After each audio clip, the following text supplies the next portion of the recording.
ભગવાન જગન્નાથજીના મંદિરે અત્યારે તમારે દર્શન કરવા પણ જવું હોય તો લાખોની સંખ્યામાં ભારે ભીડ છે। એક બાદ એક મહાનુભાવો જે છે તે ભગવાન જગન્નાથજીના દર્શન કરવા માટે ત્યાં પહોંચી રહ્યા છે। થોડીક ક્ષણ પહેલા આપણે જોયું કે જ્યાં ગુજરાત રાજ્યના સીએમ ભૂપેન્દ્રભાઈ પટેલ પહોંચ્યા અને સોનાની એ સાવરણી એ લઈને અત્યારે ત્યાં પહોંચી રહ્યા છે। જુઓ આપને આ એક્સક્લુઝિવ દ્રશ્યો ન્યૂઝરૂમ ગુજરાતની ટીવી સ્ક્રીન પર દેખાઈ રહ્યા છે કે જ્યાં સોનાની સાવરણી લઈ અને ભગવાન જગન્નાથજીના રથ આગળ એ રસ્તો સાફ થશે ને ત્યારબાદ આ વિધિ થયા બાદ જે રથો છે તેને એ આગળ વધારવાના પ્રયાસો જે છે તે કરવામાં આવશે।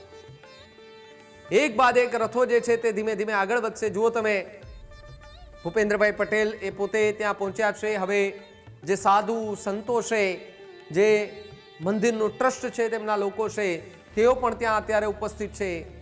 દિલીપદાસજી મહારાજ છે તેઓ પણ ત્યાં અત્યારે ઉપસ્થિત છે। એ પણ આ હિન્દ વિધિ જે કાર્યક્રમ હોય છે તેની અંદર સૌ કોઈ લોકો ઉપસ્થિત રહેતા હોય છે ને વિધિવત રીતે હવે આ કાર્યક્રમ છે તેમની શરૂઆત જે છે તે થવા જઈ રહી છે। દ્રશ્યોમાં આપને દેખાતું હશે કે જ્યાં પહિંદ વિધિની શરૂઆત થઈ ચૂકી છે। મોટી સંખ્યામાં પોલીસનો કાફલો પણ ત્યાં ઉપસ્થિત છે। નાયબ મુખ્યમંત્રી હર્ષ સંઘવી પણ ઉપસ્થિત છે। ભગવાન જગન્નાથજીની 149મી આ રથયાત્રા આપને એ નિહાળી રહ્યા છો। આપ નિહાળી રહ્યા છો। આપ અમારા ફેસબુકના પ્લેટફોર્મ પર પણ જોઈ રહ્યા છો તો પેજને ફોલો કરી લેજો।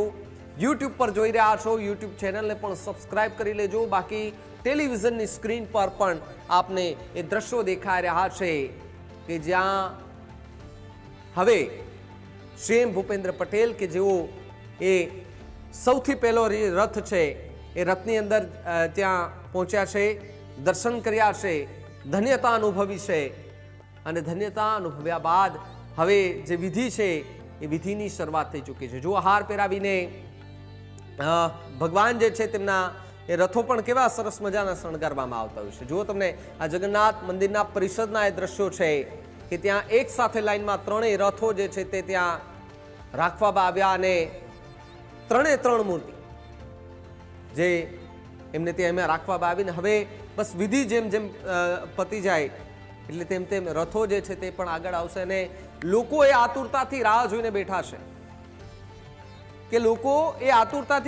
બેઠા છે કે ક્યારે ભગવાન જગન્નાથ છે એ ધીમે ધીમે એ શેરીઓ ગલીઓ પોળમાં આવે અને દર્શન આપે અને બસ હવે એ આતુરતાનો અંત આવવા જઈ રહ્યો છે। કારણ કે ટૂંક જ સમયની અંદર પહિંદ વિધિ પૂર્ણ થયા બાદ રથો જે છે તે ધીમે ધીમે આગળ જે છે તે ધંપાવવામાં આવશે। માહિતી વધુ મેળવવા માટે મુફદ્દલ જોડાયા છે। મુફદ્દલ, સીએમ ભૂપેન્દ્ર પટેલના હસ્તે અત્યારે પહિંદ વિધિનો કાર્યક્રમ જે છે તે શરૂ થઈ ચૂક્યો છે। બિલકુલ, આ એક ક્ષણ છે જે ક્ષણની સૌ કોઈ રાહ જોઈ રહ્યા હોય છે એટલા માટે કે મુખ્યમંત્રી પોતે અત્યારે રથો પર વિરાજમાન છે। પહેલા તેઓ પૂજા અર્ચન કરી રહ્યા છે, બાદમાં તેઓ સોનાની સાવરણીથી ભગવાનના માર્ગને સાફ કરશે અને એની સાથે સાથે પહિંદ વિધિ આ એ વિધિ છે કે જે વર્ષોથી હવે તો લોકોના મુખે આ નામ ચડી ગયું છે પહિંદ વિધિનું। જે રાજ્યનો શાસક હોય એના હસ્તે અને જો આ એ દ્રશ્યો છે, તસવીરો છે, મુખ્યમંત્રીએ રસ્તો વાળવાનું શરૂ કરી દીધું છે।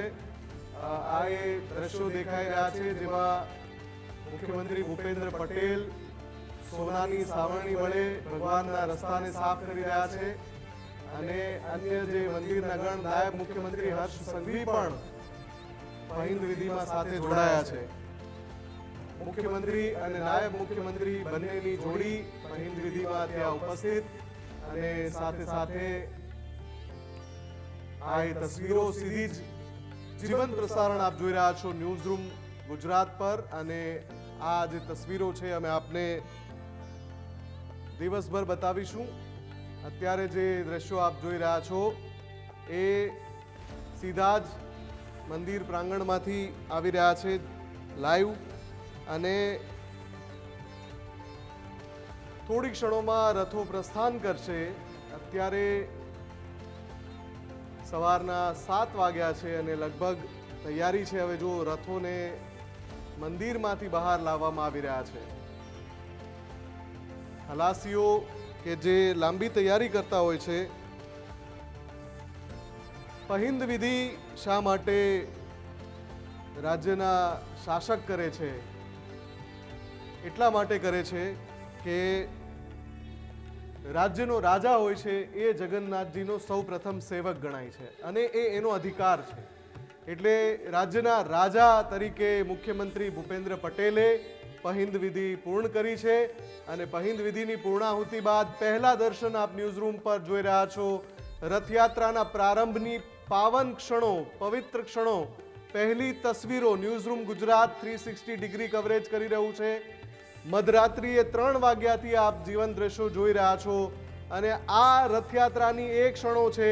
149મી ભવ્ય રથયાત્રાના પહેલા દ્રશ્યો, પહેલી તસવીરો અને આખા અમદાવાદની સાથે આખા ગુજરાતની નજર આ ક્ષણો પર છે, કેમ કે રથ છે પ્રસ્થાન માટે બહાર આવી રહ્યા છે, મંદિર પ્રાંગણમાંથી બહાર આવી રહ્યા છે ને આ બહારની તસવીરો જોઈ લો.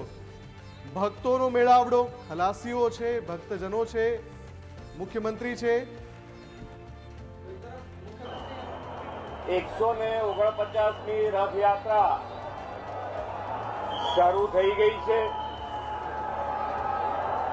ભગવાન જગન્નાથજી, ભાઈ બલરામ, બહેન સુભદ્રાજી આજે દરિદ્ર નારાયણના ભગવાન, ગરીબો અને સૌ લોકોને દર્શન આપવા માટે નગર યાત્રાએ નીકળ્યા છે. આ યાત્રા ખૂબ જ સારી રીતે સંપન્ન થાય એના માટે સરકાર, પોલીસના જવાનો, કોર્પોરેશનના અધિકારી, ફાયર બ્રિગેડના અધિકારી અને જે આ સેવામાં લાગ્યા છે એ બધાને ખૂબ શુભેચ્છાઓ સાથે અભિનંદન પાઠવું છું.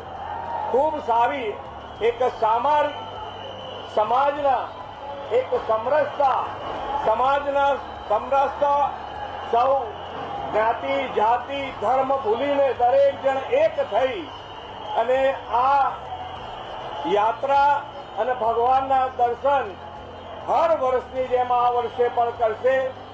ભગવાનના ચરણોમાં પ્રાર્થના કરી છે કે દરેક જણની સુખ શાંતિ અને સમૃદ્ધિ વધે એ ભગવાનના ચરણોમાં અમે પ્રાર્થના કરી છે. આજે કચ્છી ભાઈઓ બહેનોનું પણ નવું વર્ષ છે. આ નવા વર્ષ નિમિત્તે કચ્છી ભાઈઓ બહેનો દેશ વિદેશમાં રહેતા દરેક જન માટે આ નવું વર્ષ ખૂબ શુભ નીકળે, શુભ રીતે આગળ વધી શકે, સુખ શાંતિ સમૃદ્ધિ એમના જીવનમાં પણ વધે એવી ભગવાન ચરણોમાં પ્રાર્થના. એમને સૌ નવા વર્ષની દરેક કચ્છી ભાઈઓ બહેનોને ખૂબ ખૂબ શુભેચ્છાઓ.